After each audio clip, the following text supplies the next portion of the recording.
Halo teman-teman manajeria, selamat datang di podcast Simanusa UNP Kediri. Sebelum itu, perkenalkan nama saya Gilang Permadi yang akan menjadi host pada podcast kali ini. Oh ya, kita akan bahas topik yang bikin para Gen Z meledak, yaitu campus life balance atau produktif tanpa overthinking. Gimana sih caranya produktif tapi nggak overthinking dan tetap bisa menikmati hidup? Padahal overthinking itu sudah menjadi suatu syarat wajibnya anak Gen Z sih ya. Yuk, tanpa berlama-lama, siapin cemilannya, kita bahas yang seru-seru hari ini. Sebelum itu, kenalin dulu narasumber kita pada podcast kali ini adalah Kak Bisma Ziad Arafat yang biasa dipanggil Kak Bisma. Kak Bisma dulunya pernah menjabat sebagai Kadif Divisi Internal Hima Prodi Manajemen UNP Kediri pada periode tahun 2021 hingga periode tahun 2022. Beliau juga pernah menjabat sebagai Gubernur Fakultas Ekonomi dan Bisnis pada periode 2022 hingga periode 2023. Dan beliau juga pernah menjabat sebagai Presiden Mahasiswa Universitas Nusantara PGRI Kediri pada periode 2023 hingga periode 2024. Nah, dilihat dari background-nya Kak Bisma, beliau ini sangat aktif dalam berorganisasi. Tetapi kerennya beliau itu tetap bisa memprioritaskan akademiknya dan tetap lulus tepat waktu. Yuk, tanpa berlama-lama kita sambut narasumber kita pada podcast kali ini, Kak Bisma.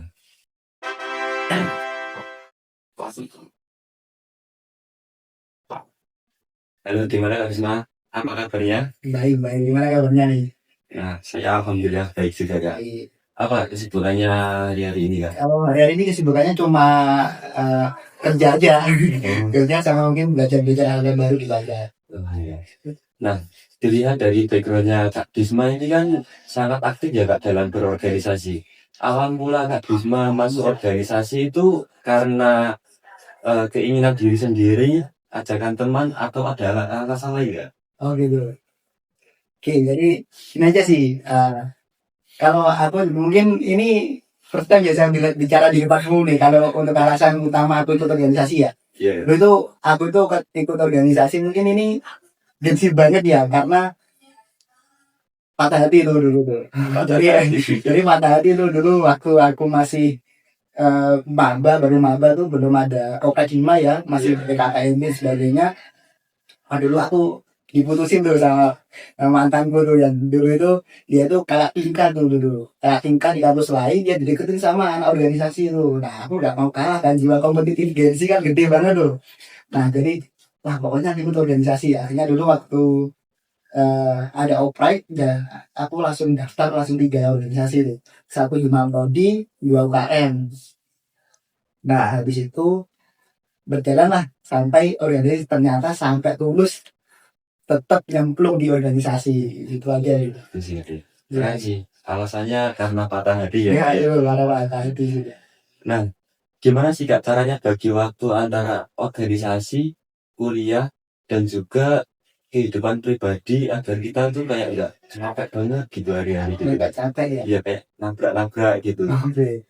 Nabrak-nabrak. Jadi sebenarnya kalau aku sih gini, dari aku yang paling penting tuh antara kehidupan pribadi, kampus sama organisasi itu aku selalu punya patokan itu dua. Satu itu pertama itu punya prinsip dulu, prinsipal yang jelas, sama yang terakhir adalah emotional control sebenarnya. Yang paling penting kan kita kan gengsi nih, Iya. anak-anak gengsi semua. Nah kita kan digital native sebenarnya. Kita tuh penduduk lokal dunia digital. Kita pasti banyak orang zaman dulu mungkin punya akun sosial media cuma Facebook kan gitu. Iya. Sekarang anak sekarang ya mungkin Instagram aja akunnya lebih dari satu kan gitu. Iya, Jadi kita punya banyak akses internet. Nah itu dengan perbandingan dunia kampus, pribadi sama organisasi, kita akan banyak mendapatkan hal yang masuk. Dan kita perlu untuk menjaga keseimbangan itu.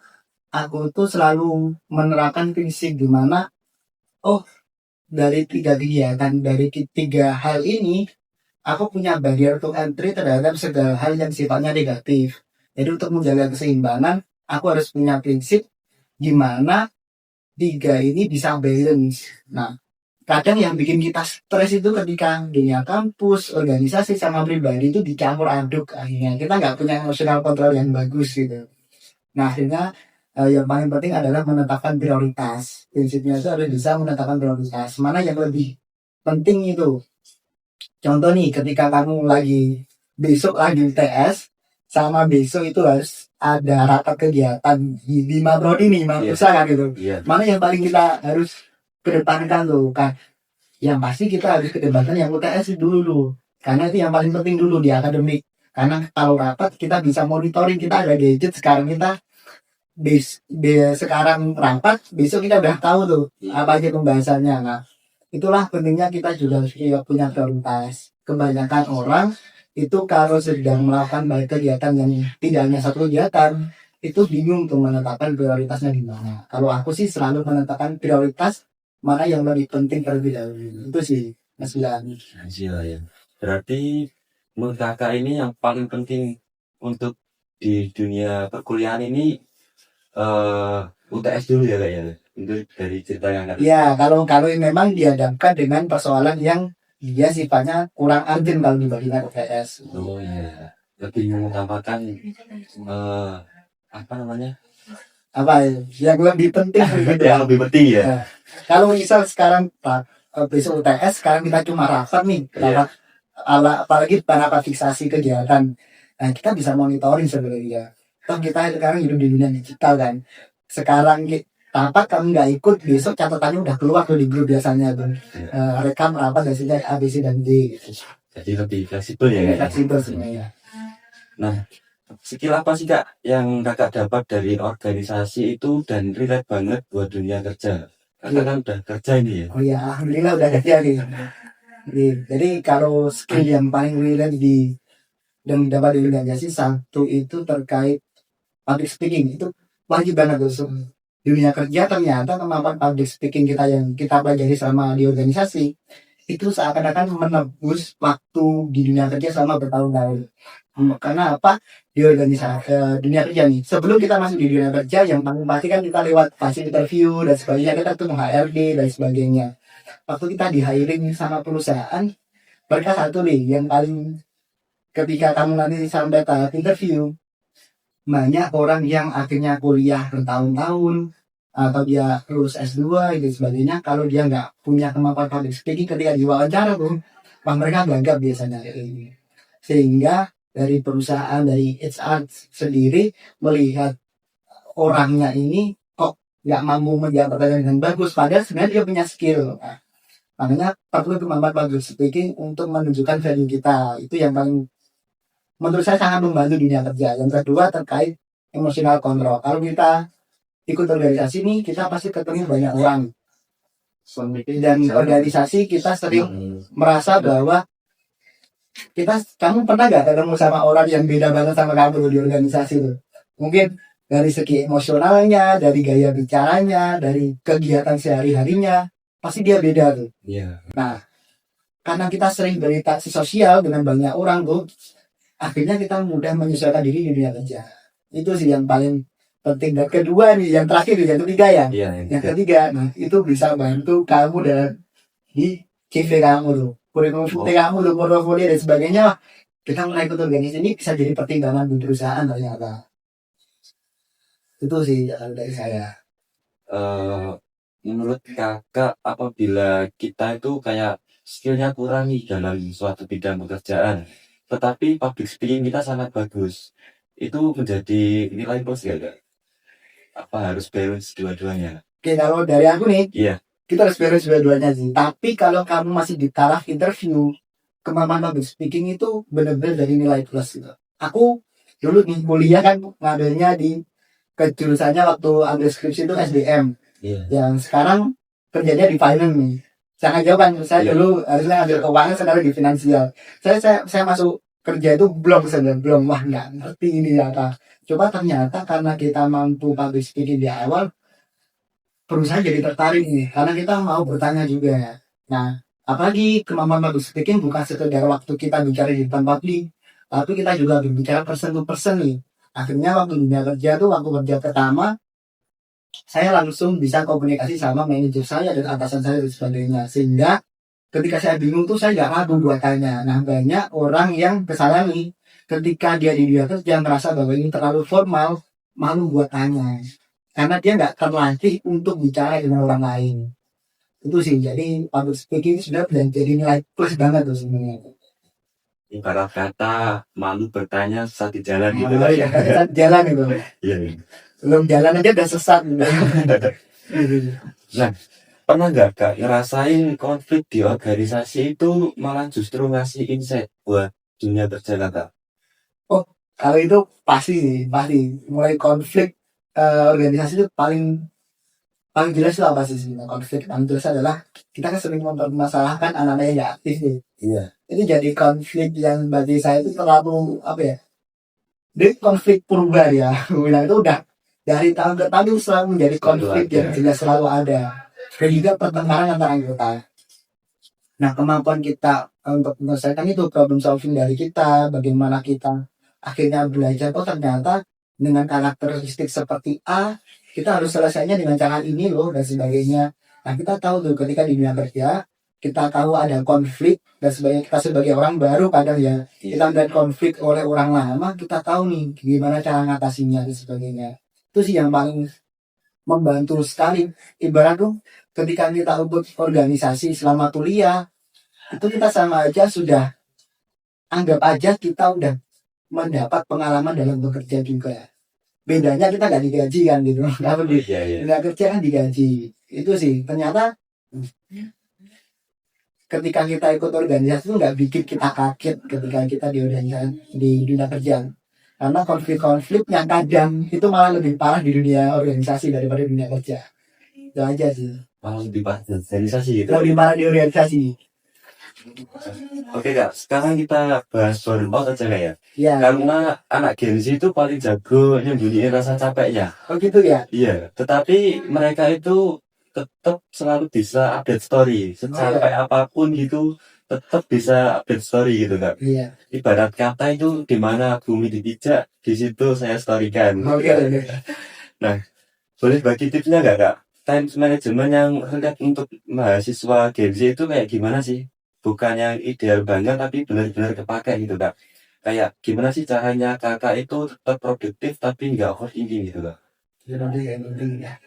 Tadi kan seperti saya singgung tuh, dia itu benar-benar digital native tuh. Dia tuh Iya. penduduk lokalnya dunia digital loh. Iya. Secapek apapun, perasaannya apapun, ada story tetap bisa, ya kan gitu. Iya. Nah, tapi itu sebenarnya karena kita tuh sering berkomunikasi di dunia sosial, di dunia media sosial, sebagainya daripada dunia yang nyata, akhirnya Gen Z itu sering jarang untuk berkomunikasi sama manusia. Kamu kalau lagi banyak pikiran nih, lebih suka ada story atau komunikasi sama teman atau curhat ke orang tua gitu?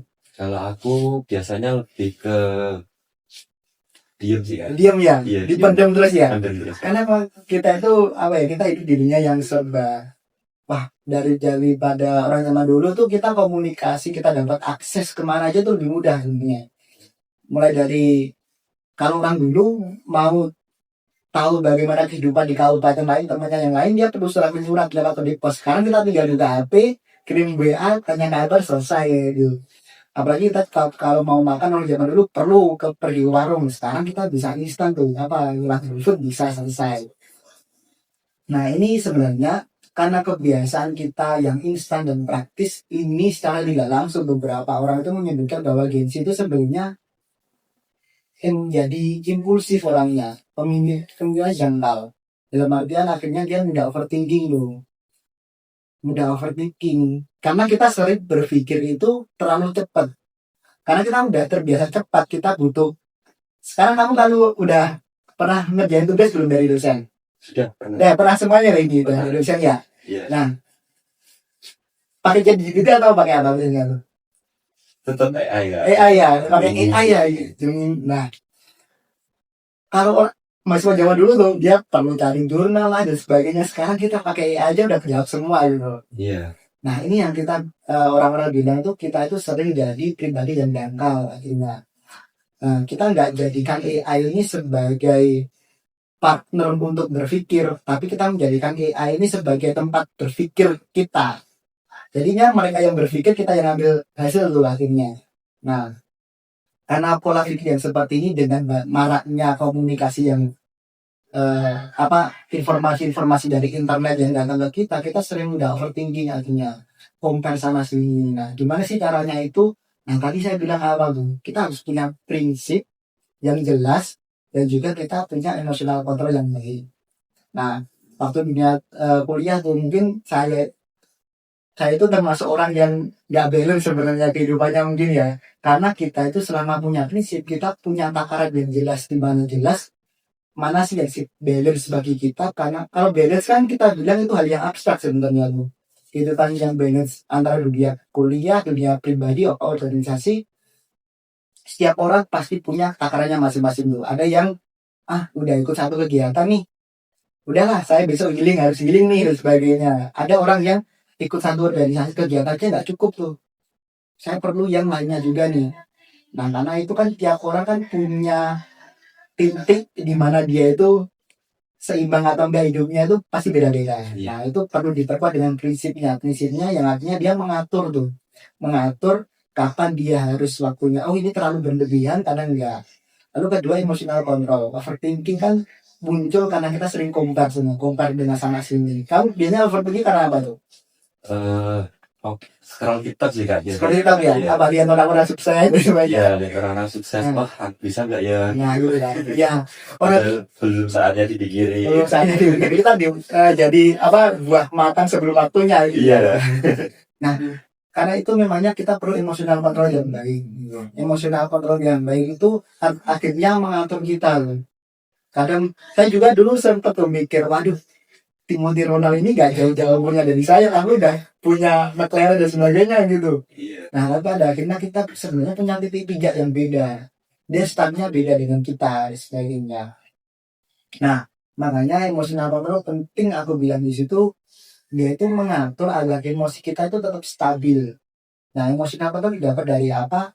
Satu, ilmu pengetahuan yang pasti sering-sering kita membaca dan juga sering interaksi dengan orang lain sebenarnya di dunia yang nyata tuh. Iya. Kadang kita terbiasa. Kamu kalau di halte atau dimanapun deh, di bandara atau nunggu orang lain tuh main HP gak kan? Kita sering main HP kan. Iya. Kalau kita nggak ada HP, pasti kita pelong-pelong dan sebagainya, gabut gitu kan. Nah, kita sudah terbiasa, terdidik secara tidak langsung untuk kita melihat dunia digital yang kita tempati itu. Dan akhirnya kita sering compare, membuat kepala kita itu terus menerus tuh. Dia kita compare dengan hal-hal yang sebenarnya di waktunya kita pikirin. Makanya kalau emotional control itu udah harus dilatih sih. Makanya kalau saya bilang gimana untuk kita menyeimbangkan dunia kita, satu harus punya prinsip, kedua kita harus bisa emotional control yang baik. Gitu aja sih. Baik Kak, kembali ke topik Kak ya. Sejauh mana sih Kak organisasi itu bisa melatih kemampuan kepemimpinan dan kerjasama tim yang relevan dalam dunia kerja? Gini ya, oke. Sama sih sebenarnya jawaban dari awal tadi. Organisasi itu yang sebenarnya bentuk karakter aku sebenarnya. Organisasi itu bentuk karakter aku yang ini atau baru dunia kerja. Bener-bener kalau kita di dunia kerja tuh akhirnya kebantu banget sama apa yang ditawarkan di organisasi. Akhirnya kita nggak kaget tuh. Bagaimana kita di perusahaan itu juga sama organisasi. Bedanya kan mereka sifatnya komersil, dapat gaji, kita nggak gaji tuh. Iya. Nah, tapi yang paling penting adalah kita bisa mampu untuk bertanggung jawab akhirnya. Kalau kita sering ikut organisasi dan kita gak setengah-setengah ya maksudnya, pasti kita lebih bertanggung jawab di organisasi daripada yang lain. Dan kita lebih disiplin. Aku udah organisasi benar-benar membantu aku disiplin dan juga bertanggung jawab di dunia kerja. Akhirnya baru sebulan aja aku udah mampu tuh beradaptasi dengan lingkungan kerja, akhirnya bisa cepat belajar juga karena organisasi kan membantu aku berkomunikasi dengan banyak orang tuh. Akhirnya di situ tuh poinnya. Akhirnya benar-benar membantu sih organisasi untuk dunia kerja. Nah, seberapa relevan sih Pak Kak pengalaman organisasi itu dengan tuntutan kerja di era industri saat ini? Oke, sekarang kan dari ini gini. walaupun semuanya serba digital, ya kan, walaupun semuanya kita serba program, kalau kita di kuliah kan mungkin belajar keuangan kan suruh bikin neraca, terus suruh bikin analisis apa buku apa namanya buku keuangannya lah, buku keuangan di perusahaan. Tapi kalau kita di perusahaan tuh kita cuma tinggal belajar Excel dan sebagainya untuk rumus-rumus sebagainya selesai.